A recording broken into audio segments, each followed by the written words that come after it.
Hello সবাইকে। আজকে আমি হোলিতে যে চকাটি করেছিলাম ওটা টিউটোরিয়াল আপনাদেরকে বলবো।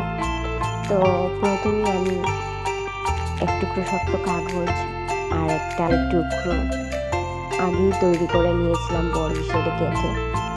তারপর দুটিকে একসাথে ক্রাফট গ্লু দিয়ে লাগিয়ে নেওয়ার পর চকারের মাঝখানে একটা মিরর সেট করি। এর নিচে কয়েকটা ঝুলনি লাগিয়ে নেওয়ার পর যেহেতু চকাটা একদম সাদামাটা লাগছিল, তারপর বিভিন্ন কালার দিয়ে ওটাকে কালারফুল করি আর চকারের পেছনের দিকে কিছু সুতা পেঁচিয়ে দড়ির মতো করে গ্লু দিয়ে লাগিয়ে নিই।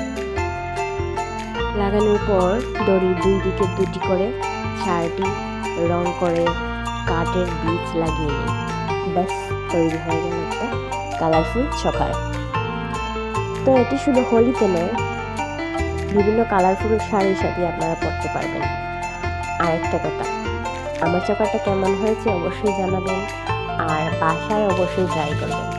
আর একটা কথা না বললেই না, যারা আমাকে করতে সাপোর্ট করেন, লাইক কমেন্ট করে, তাদেরকে অনেক অনেক ধন্যবাদ আর ভালোবাসা। আর যারা আমাকে পেজে রিভিউ দিতেই চান না, তাদেরকে আর কি বলবো, তাদেরকেও অনেক অনেক ভালোবাসা।